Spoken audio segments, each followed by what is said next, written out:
Hi, this is Kevin from Going Batty. I want to show you a couple things that we're doing today. Our chickens have not been laying eggs, but we did something that we think is going to help.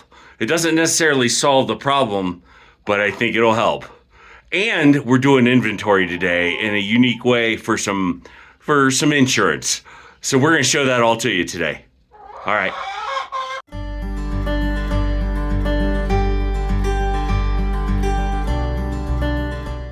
So no question, winter has hit Wyoming, and that winter always has a huge effect on chickens' egg production. Everywhere, it doesn't matter, when there's an extreme temperature change, they slow down their egg production. However, we also know that what they get fed matters as well. And so what we've done is we've changed up their feed a little bit.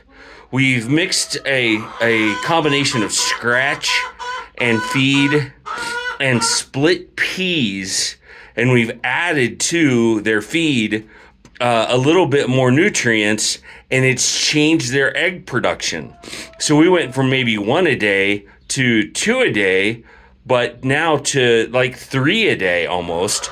And then it got colder and they stopped laying again. So feed isn't the total answer, because chickens do react to the cold, but it's something you definitely need to consider.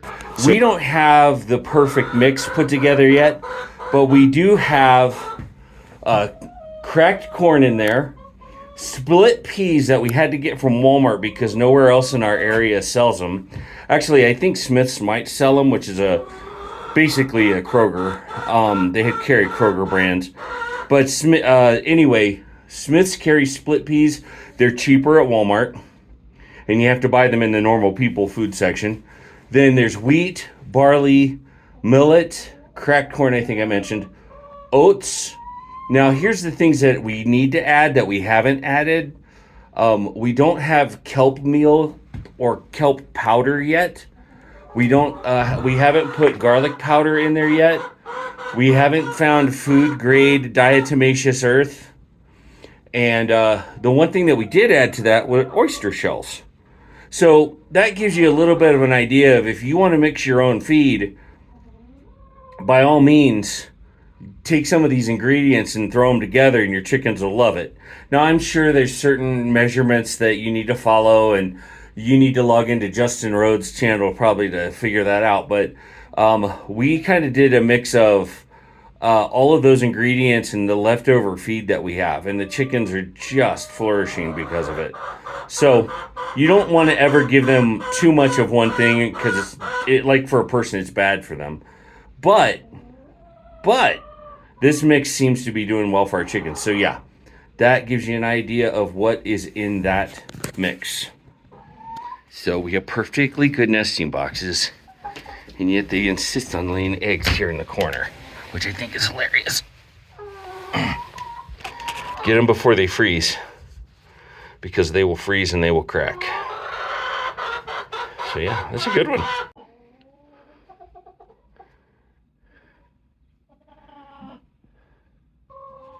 We got 2 eggs today. That's pretty good.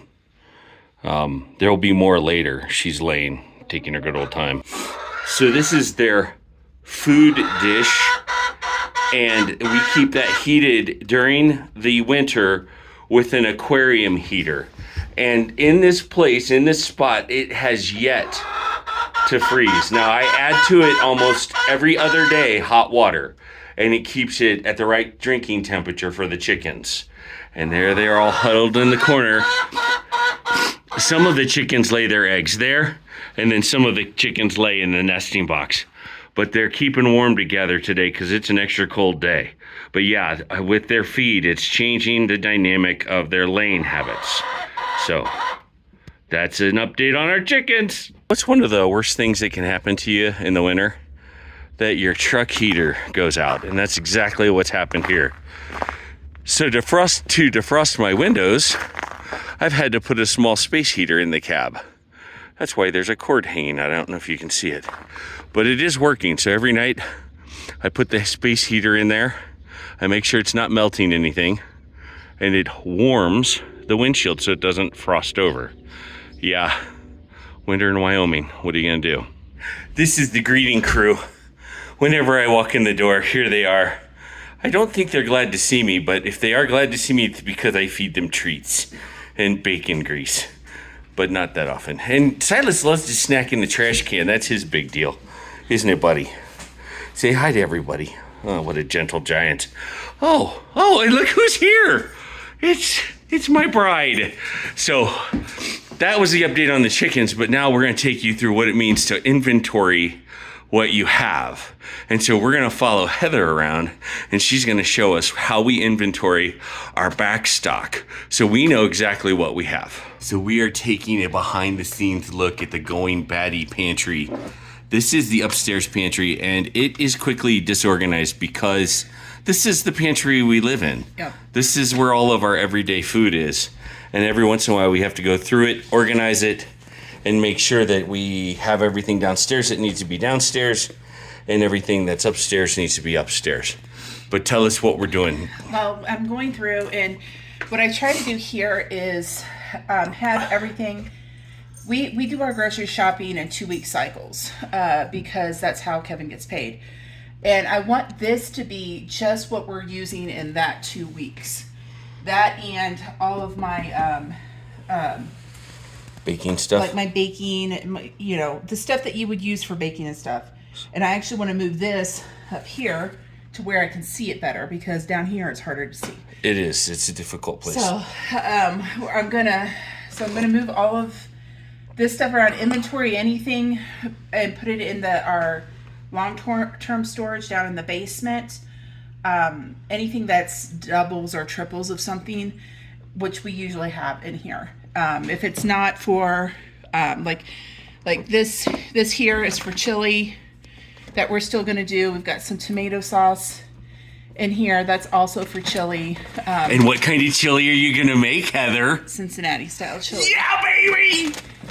That's my favorite kind of chili, although I'm an equal opportunity chili guy. So things like the black beans, those can go downstairs because I'm not using those right now. I've got a 4-pack of green beans. Those can go downstairs. Those aren't on the meal plan right now.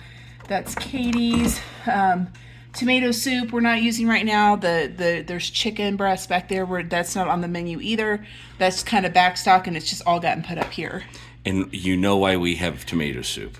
Because it's your favorite. Because it's my comfort food. Yeah. And I find Campbell's tomato soup gross. And I love it. Yeah. So, all right, follow us. We're gonna show you how we do this. Heather got new dishes for Christmas. Everything Pioneer Woman.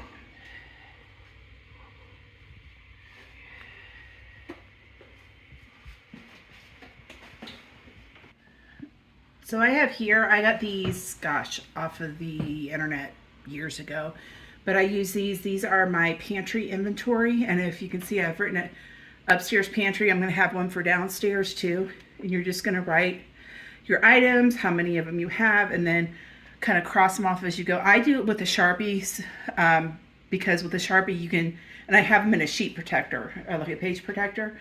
You can use nail polish remover to remove the Sharpie, so that way if you use a dry erase marker, they can accidentally get erased and you won't know what's there. But I'll hang these on my refrigerator, so that way I know exactly what's in my pantry here, what's in my pantry downstairs, and then we're also going to do one for our freezer in the kitchen and our freezer out in the garage.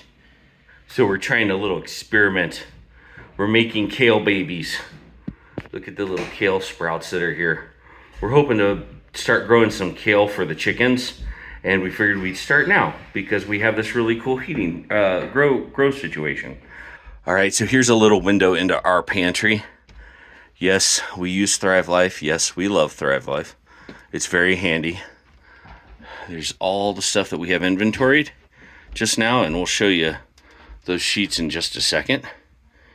And yes, we even backstock soap, body wash, and dishwasher soap. And the always needed toilet paper, although we don't have that as backstocked as we'd like. So yeah, it gives you a little shot into our backstock. So this is how we do it. You're gonna have to find your way. But the tools that Heather's showing you, you could put in any context. They're very useful. Our house, our setup, that's how we do it.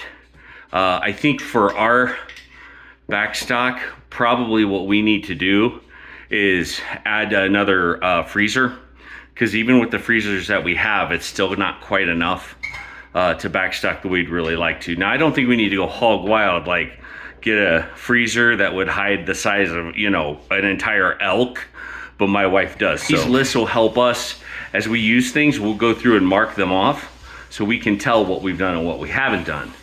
So we're gonna wrestle with Dolores because it's bread making day. And we're gonna, I think Heather's making too. I say we, I mean Heather, because I don't know a thing about making bread except how to videotape it. So anyway, we're wrestling with Dolores today. So this is one loaf of Dolores getting ready to grow. Notice how she's marked the growth spots. I don't know what they mean. Heather will explain it. But I think that mark is where it grows to. And look, oh look, more Pioneer Woman stuff. When my dough kind of levels out, because you'll have to do that, I've showed you before where you do the stretch and fold, it hits about right here almost every single time. So I measure just how many inches that is. So it's about 1 3/4 inches. So I need to go 1 3/4 inches to here from that line. And that's where this is. So that's about, it's doubled in size. But that's why I use straight edge containers, because it's easier to see. All right, so Heather read them off to me, or I read them off to Heather, I guess, as it were, and she wrote them down. So as we use them, she'll mark them off, and we'll be able to track exactly what we have in our inventory. So hopefully that gives you guys an idea how you might keep track of your backstock. So hope you enjoyed this video, and as always, more updates as we go.